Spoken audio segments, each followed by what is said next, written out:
Hey everyone, welcome back to the Bounding Main Devlog series. So as always, if you're just joining in now, then feel free to check out some of the others so you can sort of get caught up with what I've been working on. But before I jump into this devlog, I have a special announcement. So I want to mention that we participated, both me and Ace, in the Game Maker's Toolkit 2023 GameJam. So for anyone not familiar, this is basically sort of a competition. There's no reward or anything, but it's just sort of a fun place to work on some games. But this is basically a period for us to make a game based off of a given theme within 48 hours. So not much time at all. The theme this year was roles reversed. So we needed to make a game based off of that theme. So we came up with Buzz Off, and basically it's sort of an action bullet hell type of game where you take the place of a fly. And you have to avoid people trying to kill you. If any of you know about the Mario Paint fly swatting mini game, it's sort of like that, but you're the fly. Yeah, the game is free and up on itch.io right now. So if you want to play it, the link is in the description. And another thing, the voting period. So all the games are ranked by people, just, people that join the jam, just anyone online. So if you do want to vote on either our game or any other people's games, then feel free to check that out. I have linked also our review page. There's two separate sort of pages, but you can go ahead and review our game if you'd like. You might have to review a couple random games first before you're allowed to choose the game to review, but yeah, go ahead and do that if you want. We would really appreciate it. But yeah, because we did a game jam this weekend, I unfortunately didn't have as much time to work on this devlog. So I apologize for that, but I'm going to try to hit it a lot harder with the next few, hopefully. But I still worked on some stuff that I want to talk about, so let's get started. So first thing, I wanted to fix a few issues I was having. So one thing that kept happening when you went to the terminal, if you interacted it when you were looking sort of at the top of the terminal, the camera would just freak out and start spinning, right? And that's not good. We don't want that going on. So I realized the issue with that came down to the fact that I was using a three-dimensional vector rather than a quaternion. So a vector, basically, you can think of it as a container that stores different angles, right? So a angle vector, it will store my rotation in the x-axis, the y and z-axis, right? And that's fine, but what can happen is that your axes can start to line up with one another. So you lose the ability to rotate in a direction, and that's the reason for a quaternion. So a quaternion stores 4 values instead of the regular 3, and that it's a very complicated thing. Not many people understand or ever need to fully understand exactly how they work, but all that's really needed to know is that you always have like an absolute reference for the angle of an object. And so I changed it so moving the camera to lock onto the terminal, that uses a quaternion instead, and that fixed that issue. I do appreciate a lot of the comments you guys have been leaving. That's always super helpful for me. I know some people that were talking about how Cinemachine is bad, and I do kind of agree with that. I think Cinemachine, it caused me a lot of problems last time, and I do hope in a future devlog to remove Cinemachine and set up my own sort of camera code, and I think that's gonna help even more. But for now, I'm just using the quaternion. I will work on that at some point, though. And yeah, more with the terminal, I added like a full UI to it now. So instead of it just being like some text, like I just got like a terminal font online, and then I changed the color and added a little bit of a glow, which I do really like that you can do real-time text effects with Unity. That's not something you can do with like Game Maker, for example. Yeah, I'm glad with how this is looking. It's looking exactly how I was sort of wanting it, so you can click and scroll through, and that's going to be perfect for all the future stuff we want to do with the terminals. And yeah, I did put the whole B-movie script in just for fun. Unity was not very happy with that. That was very laggy, but obviously we're never going to put anything like that in. Another problem that I decided to try and fix was it had to do with the camera wobble. So with Cinemachine, there's noise profiles for camera movement, right? So what was happening was that the anchor position of the camera rotating was set in front of the player. And so instead of the camera rotating around from its point of origin, it was rotating the camera around, if that makes sense. And so it was causing these really weird distortions where it looked like an object you were looking at, for example, the terminal. It was like the terminal was moving around rather than just the camera. And so I fixed that. I realized it was the wobble offset and the noise Z offset. It was set to 1, which is bad. So it was like 1 meter in front of the player. I set that back to 0 and that fixed that problem. So that's good. And it's time to present another issue, which I unfortunately didn't really have time to address in this devlog. I wanted to, but I will definitely do that in the next one. So point lights in Unity are kind of bad. For performance, they're pretty inefficient because they're casting light in this big, massive radius, right? And especially in this project, like, it's fine to have a few, but we have a lot. We have one in every single room, every single segment, not even just every room, right? So it's a big problem. Because of the bad performance, in order to enable shadows, it's just not really feasible right now. It's just too slow. I want to replace the built-in lights to the corridors. Instead of them all being in there, I'm going to go through and manually add each light, and it is a bit more work, but the reason for that is that a lot of rooms don't need so many lights. I can, swap out 8 point lights with 1, and that's going to be much more efficient. I could also swap those point lights maybe into a spotlight, and this would limit the radius in which the light is being cast, and that helps a lot with performance too. And so I want to do that. But yeah, as I said, didn't fully get time, but I just sort of want to introduce that thing. I did actually model this new light that you can see here, and this is sort of what I originally wanted the lights to look like in the facility. And so this is going to be a separate object. I will add that in next devlog, but just didn't have time this time. All right, so right now I want to talk about sort of how I'm feeling again about this whole project. I want this to be a more regular thing where I sort of express my feelings in each devlog, because I think that's an important part of this too, is expressing my feelings about it. Hopefully I can address them.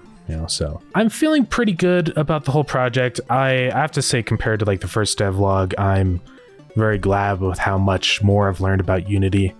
And I don't think it's as daunting as a task as I initially thought it would be. And I have to say, part of that's thanks to all of you people. I really do appreciate all the comments you guys have all left. And I hope I'm able to sort of contribute to your comments too. I've tried to reply to all of them. And yeah, really appreciate that, I gotta say. I've never really had anything like this, any series with that much, interactivity in the comments, but it's nice. It's really great to sort of have that feedback. I really do feel like I need to get started on some more actual gameplay and sort of setting up the game so the player can play it. Because right now it's just you walk around, you don't do anything. So that is how I'm sort of feeling about the whole thing. So yeah, next thing I started working on, if any of you watched the last devlog, I was sort of talking about how I wanted to have a different version of the airlock for specifically going outside of the facility.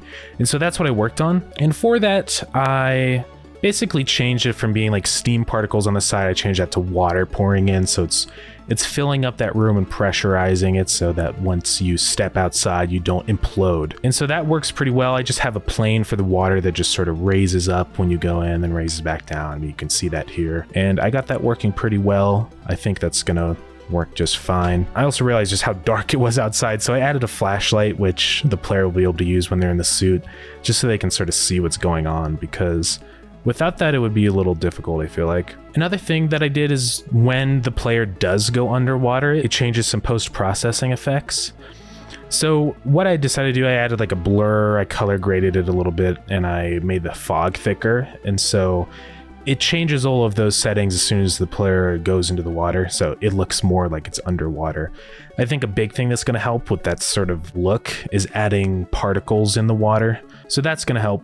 But I think it's definitely a good start, at least for that. So obviously the player being able to go outside, you need a suit because you can't just walk in the bottom of the ocean, you'll die. I created that suit in Blender and that worked pretty well. I wanted to go with like a classic diving suit look, like that. But like the problem with that diving suit is that it's not really meant for this kind of environment. And so I wanted to combine the look of that with a more industrial high pressure suit, if that makes sense, sort of like this one.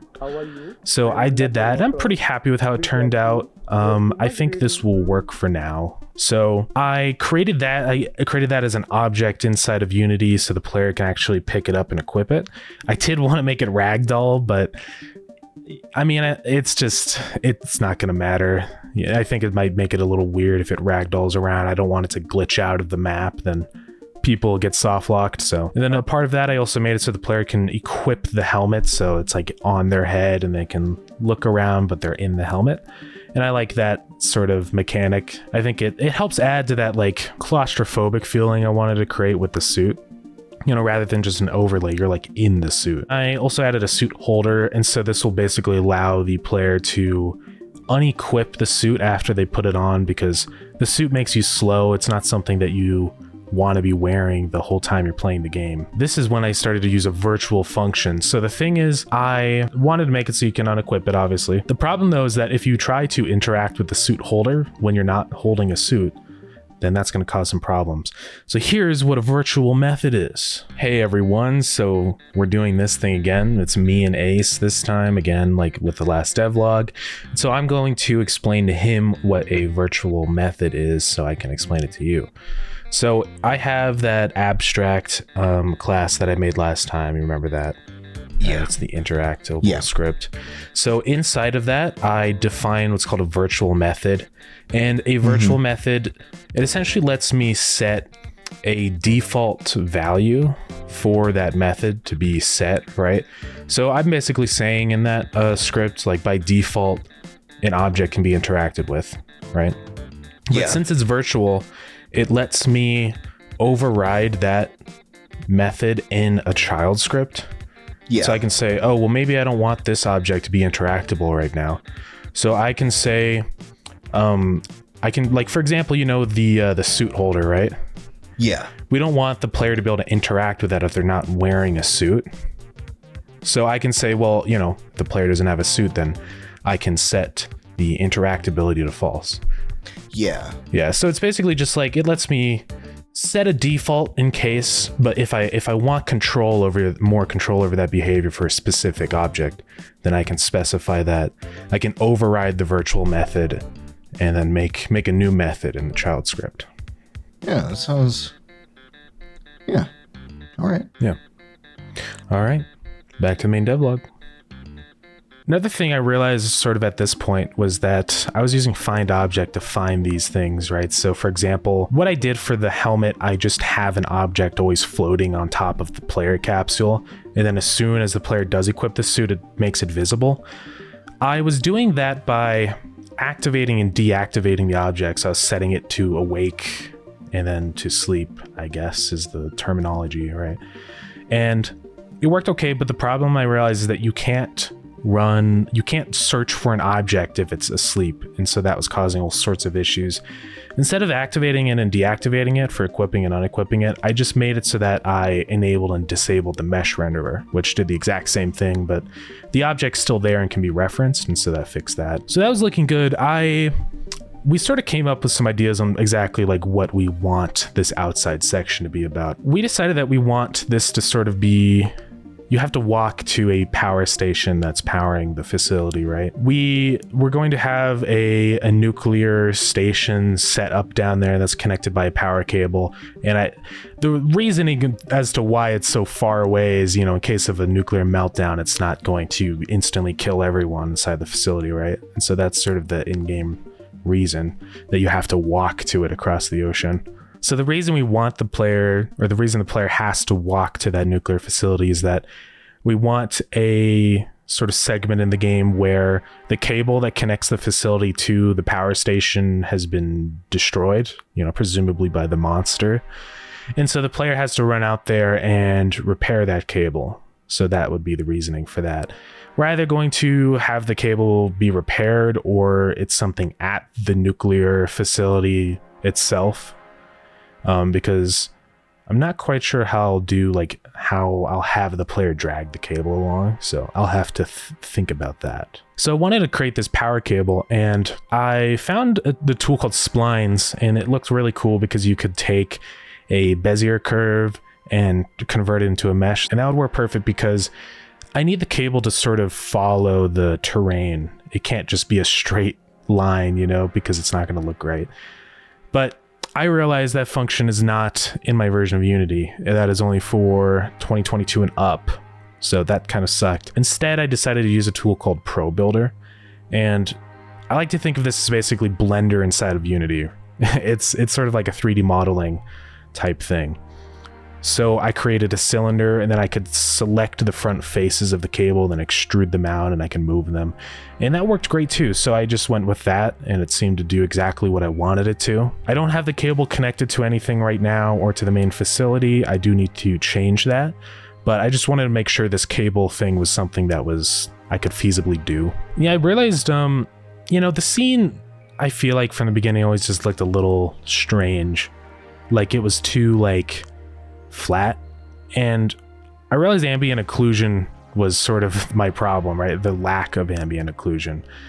I realized the way to enable that is through the URP renderer settings, and you can just add a little component to that. It's surprisingly easy, but that added ambient occlusion to the scene. I think it helps a lot with just the overall look of things. But ambient occlusion, you know, you can see here, it adds like a little shadow around the edges of models, and so that really helps to add a lot of depth to the models, especially for the door where it's all sort of the same material. You can more clearly see the distinction between certain elements. So like that metal beam down the center of the door, it's a lot more visible when you have ambient occlusion because you can see the edges of it. And I'm really happy that I realized that, because I think it really definitely made a big improvement on that. And yeah, sort of nearing the end, you know, like I said, I didn't really have a crazy amount of time to work on this stuff, but I've been wanting to make the Biodome for a while, and I needed to, and so I decided to do that next. You can see me modeling that here. It really wasn't too bad. Honestly, making this Biodome, I had to get it done. I wasn't thinking too hard about the design of it right now. As another commenter was saying, you know, I've been spending a lot of time sort of focusing on the visual design of the level, which I have to do a little bit of, given that a lot of the gameplay is dependent upon that environment. But I don't want to focus too hard on that sort of stuff right now. So I got the Biodome done. I can always change it later, you know, so. And this would basically just be a section where some things are growing. You know, it's a biodome. It's pretty self-explanatory, but I have these like big dirt basins, and I was thinking maybe either we could put plants or like some trees in there, but I want to have this whole area that it would be infected or overgrown by some like bioluminescent moss. Yeah, there's that. I probably will go back and change it. I didn't add lights to that room either, because I figured I'd have some more lights. Like I want these lights to be more built into the area. I was thinking like maybe like a hanging light from the ceiling, or we could do no lights at all and have it entirely lit up by the bioluminescent moss. And I feel like that would just be a cool look. So got that done. Doing such a big texture, it took a long time to bake. And I know like baking a big massive texture like that's not a good thing, but at this point the GameJam was just about to start, and I really needed to finish this devlog so I would have time. So I just did that.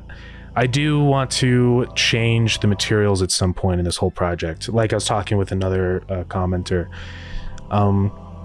it's not always such a good idea to bake textures for all of these models. A lot of the time what we can do is just use one material for all of it that just tiles, and I think that's just going to make a lot of this way easier. We don't have to worry so much about the materials we're using right now. We can just sort of swap it out as we need to. So I am going to change that at some point.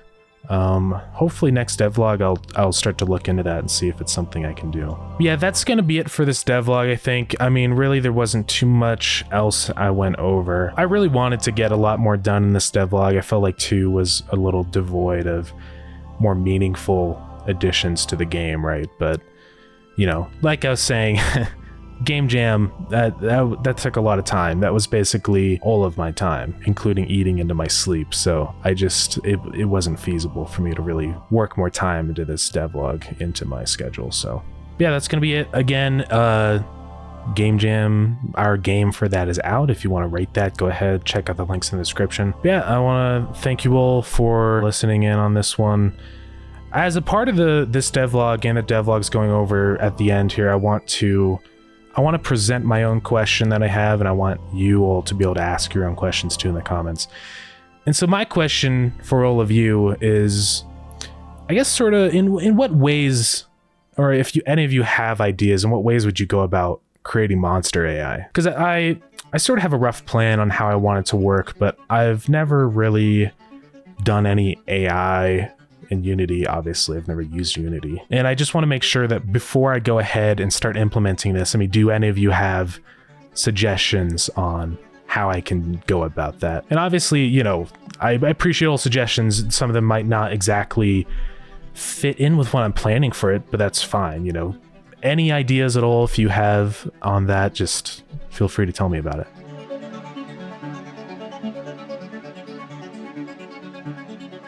All right, well, that's going to be it. Thank you all, and I hope to see you on the next devlog. Bye-bye.